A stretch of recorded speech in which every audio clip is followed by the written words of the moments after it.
Nós vamos seguir aqui nas nossas análises a ordem de desfile, ou seja, a ordem de apresentação no Carnaval de 2016. Primeiro as escolas de domingo, depois as escolas de segunda-feira.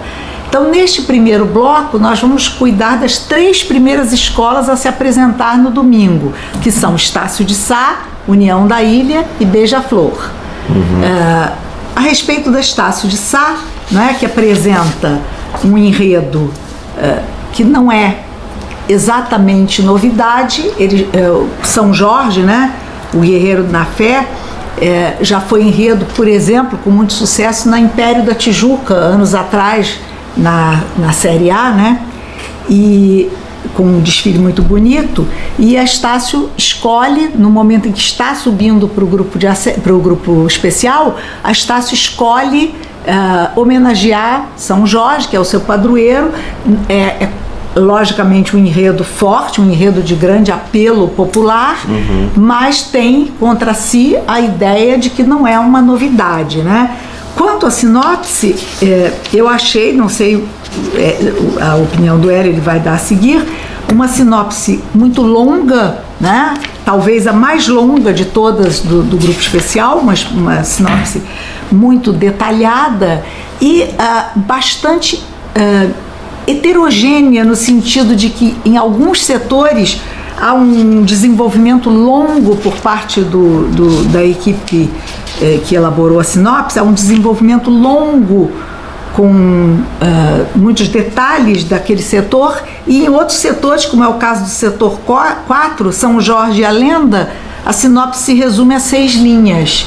Então não houve, na minha opinião, para o compositor um subsídio idêntico para todos os setores, né? Isso pode talvez causar algum desequilíbrio. E eu queria também lembrar, Hélio, que esse ano nós estamos comentando os enredos e as sinopses num momento em que os sambas já estão na rua, né? Os sambas já estão aí, nós já estamos ouvindo os sambas, então a gente já vê um pouco, pode analisar um pouco a consequência, a recepção dessa sinopse junto aos compositores, né? Onde é que elas geraram bons sambas, onde é que elas geraram sambas mais ou menos... Mas isso ainda, não estamos analisando os sambas, né? Mas a gente tem uma vaga noção de que houve safras fortes e safras fracas nas diferentes escolas. Então isso é um dado a mais para julgar a eficácia da sinopse. Bom, ainda sobre o Estácio, eu acho que, obviamente, um enredo que tem um apelo muito forte, né? O sambista, de uma maneira geral, tem uma relação muito afetiva, religiosa, muito forte com o tema central, que é São Jorge, né? E é um santo que tem uma representação muito específica para essa escola, como para algumas outras, mais que especial.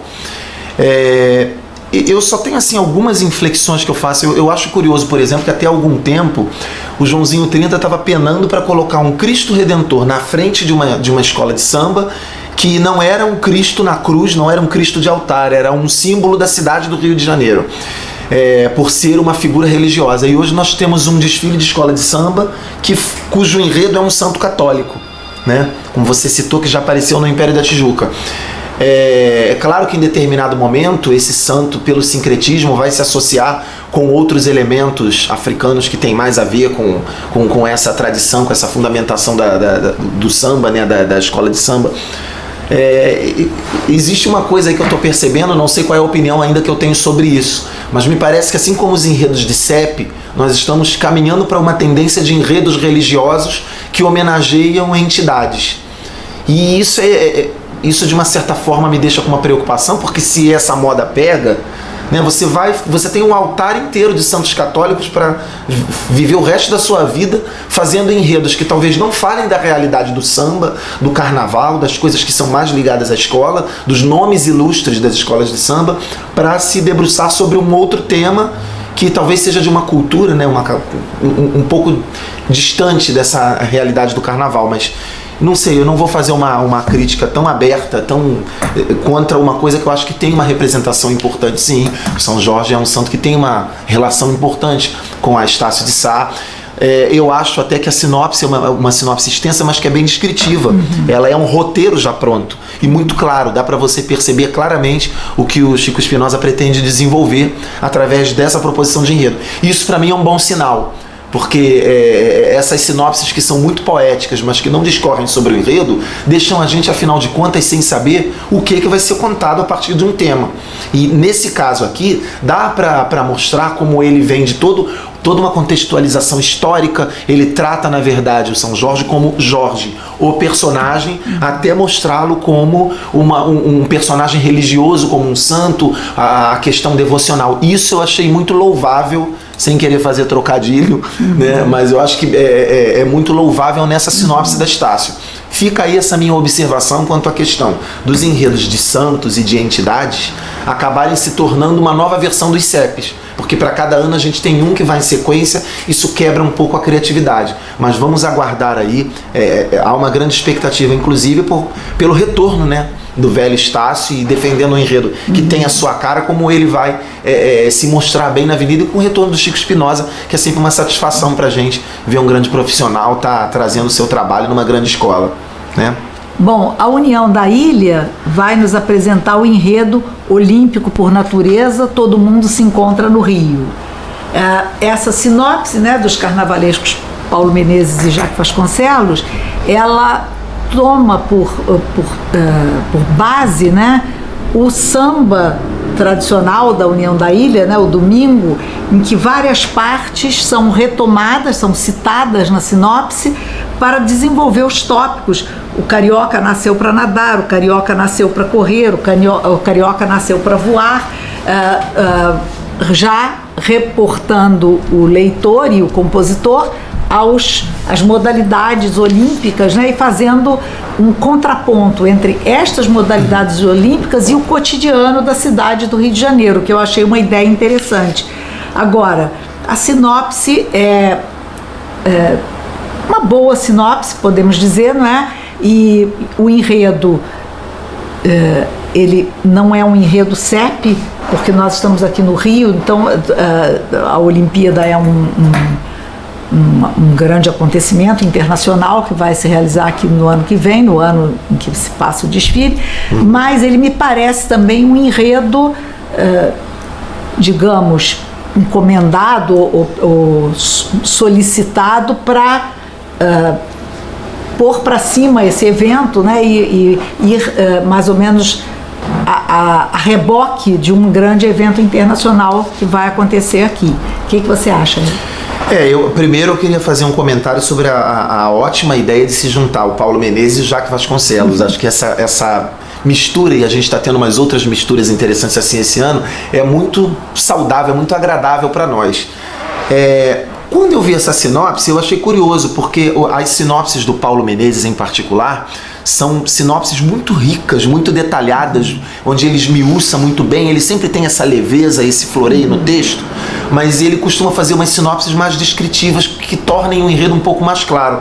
Essa sinopse desse ano, eu acho que ficou assim um pouco, algumas coisas ficaram um pouco no ar. Foi também para esse caminho mais poético, mais subjetivo, que me parece ser uma ação da maioria das escolas para tentar dar um suporte, uma sugestão às alas de compositores, para facilitar a poesia. A sinopse vem poética.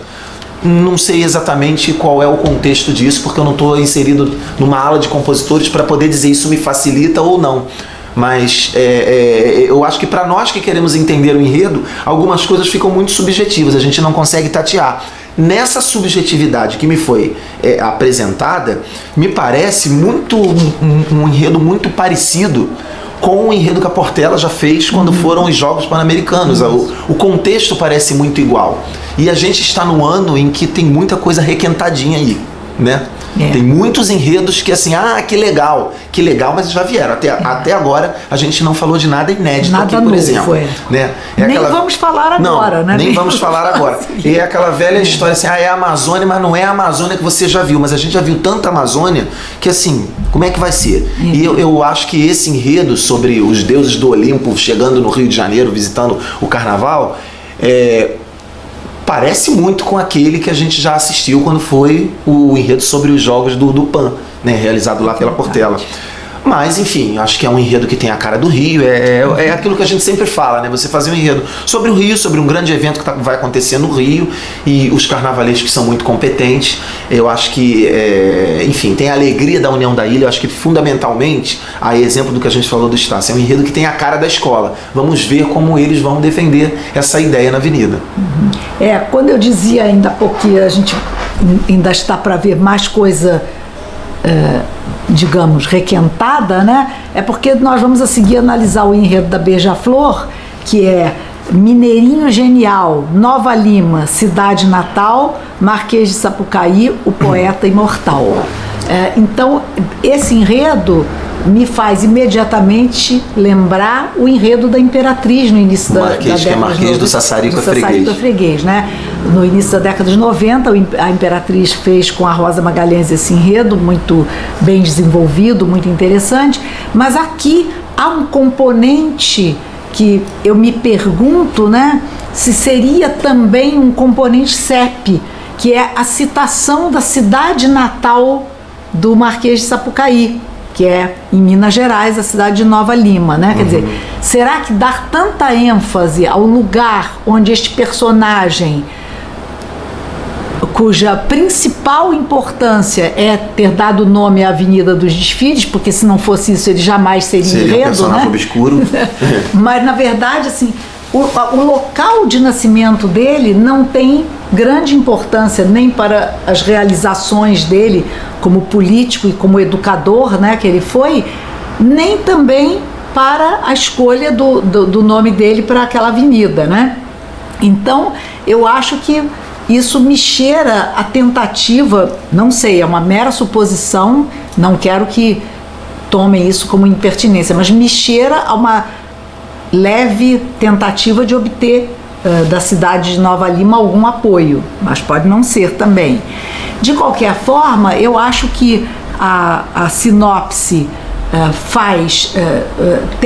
procura ter, né, um apelo poético que, na minha concepção, não se casa muito com o tipo de enredo, né, que eu acho que é um pouco de forçação querer dar essa veia poética ao Marquês de Sapucaí, mas é uma tentativa, pode ser que isso funcione, né, como apelo para os compositores.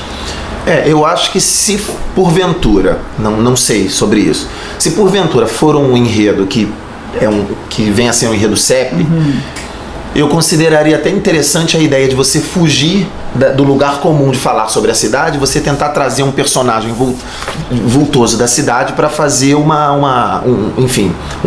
encontro de ideias que pudesse ficar mais coerente. O que eu acho, assim, a sinopse me parece um pouco assim uma página de um livro de história. Ela não traz a leveza da Marquês de Sapucaí, que acho que, assim, a Marquês é mais imponente do que o Marquês, a Marquês Avenida, né? A sinopse é um pouco sisuda como uma página de um livro de história. Ela é um pouco pesada. Enfim, como a gente já falou aqui, é uma história que já foi contada, talvez tenha algum outro ângulo, algum outro viés, né? Me parece muito calcada numa coisa histórica. Eu não sei, eu acho esse enredo assim uma coisa, claro, a Beija-Flor é uma escola corajosa, é uma escola caprichosa, faz as coisas com muito cuidado, com muita qualidade, né? Mas acho que ela está assim, apostando numa coisa que não tem muito assim, de imediato, a cara da própria escola. Isso é importante talvez para o carnaval, para fazer algumas mudanças, ou talvez a escola queira com isso diversificar um pouco, enfim. Assim, não sei, é uma promessa que a gente vai ter que esperar para ver, porque se é um enredo que já foi desenvolvido, o personagem, eu concordo com você, eu acho que ele não tem esse vulto, né? Em alguns momentos ele é cantado e decantado na sinopse, a outra execução, e por mais que a gente não queira fazer comparações, mas a gente está fazendo aqui a literatura comparada. Estão me propondo ler um livro de uma história que eu já vi, estão me recontando uma história, então assim, da outra vez a brincadeira era toda em torno da questão do carnaval, havia uma leveza. Aqui me parece estar sendo levada muito a sério uma sinopse de um personagem que está sendo louvado, está sendo engrandecido, e historicamente ele não traduziu assim pra gente essa... E me parece, Érica, assim, o grande a grande importância do Marquês de Sapucaí foi como preceptor do Dom Pedro II, porque Dom Pedro II realmente foi uma figura bastante bem formada, né? Foi um imperador bem formado, que tinha familiaridade com as artes, com a cultura, até com a ciência. Então, o Marquês de Sapucaí deve ter sido um bom preceptor, imagino, deve ter incutido no imperador coisas relevantes. Mas esse lado dele não é abordado, né? É muito rapidamente abordado numa frase. E aí se mistura o passado e o presente de uma forma um pouco sem critério, me parece, né? Mas eu acho que, apesar disso, pode haver uma retomada, né, do tema e isso resultar num carnaval interessante. Uhum.